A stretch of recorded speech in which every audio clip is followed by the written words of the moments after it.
Bonjour a tout le monde, mi chiamo Mattia Malengo e oggi risponderemo a un paio di vostre domande. Impegni vari purtroppo mi hanno permesso di registrare il video solo oggi, ma meglio tardi che mai.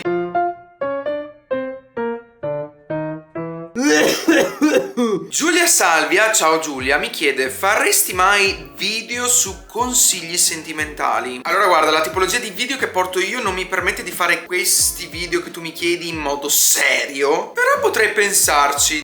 Emma Bartolomei mi chiede: ciao Emma, che liceo hai fatto? Ti adoro, mi fai divertire sempre. Oh, mi fa molto piacere che mi segui e che i miei video ti piacciono. Allora, io non ho fatto il liceo, ho studiato grafica e comunicazione, istituto tecnico, però diciamo che il mio percorso di studi è stato molto complesso. Non che io andassi male a scuola, però diciamo che ho dovuto cambiare scuola per diversi motivi, però se tornassi indietro lo rifarei molto volentieri come percorso di studio, perché ho acquisito delle competenze che oggi mi servono molto, sia per questo lavoro che faccio online come content creator e anche per il mio lavoro, perché se non lo sapete io faccio due lavori.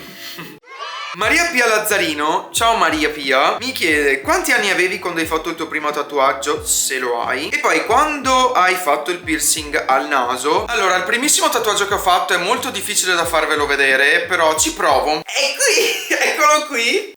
L'ho fatto all'età di 17 anni col consenso dei miei genitori. Il piercing al naso mi ha fatto davvero tanto male e se tornassi indietro non so se lo rifarei. Però se me l'hai chiesto perché avevi intenzione di farlo anche tu, ti dico che il dolore è soggettivo, quindi a te potrebbe non farti nulla. Kikakawai, spero si dica così, mi chiede: come mai hai deciso di fare lo youtuber? Allora, se andate a vedere il mio primissimo video imbarazzante vi spiego i 4 motivi per cui ho deciso di fare lo youtuber, però vi consiglio di non andarlo a vedere, assolutamente no. Però vi dico che per essere esaustivo in poche parole ho deciso di intraprendere questa carriera da content creator, non solo youtuber, perché sono attivo anche su altri social network. L'ho fatto per migliorare la mia parlata e per interagire con le persone, perché diciamo che stare davanti a una telecamera mi fa compagnia, devo essere sincero. Magari chissà un giorno arriverò a parlare a una platea di 300 persone, sarà imbarazzante, me lo sento. Erika mi chiede se ho studiato per conoscere i segni zodiacali. Erika, assolutamente no. Tutte le informazioni che trovo sui segni zodiacali le trovo online. Diciamo che cerco insomma di creare dei video comici che intrattengano basandomi sulle caratteristiche che trovo online.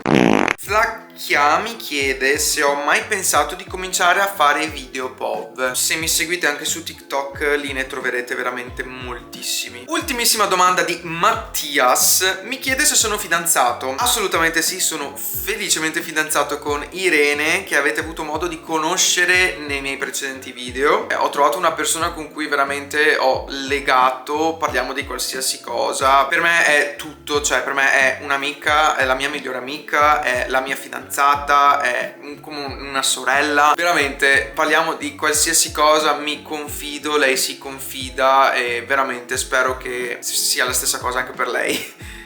Questo è quanto ragazzi, spero che questo video vi sia piaciuto, spero di essere stato esaustivo con le mie risposte alle vostre domande. Ci vediamo al prossimo video. Se volete seguirmi sugli altri social mi trovate su TikTok, Instagram e buoni notti!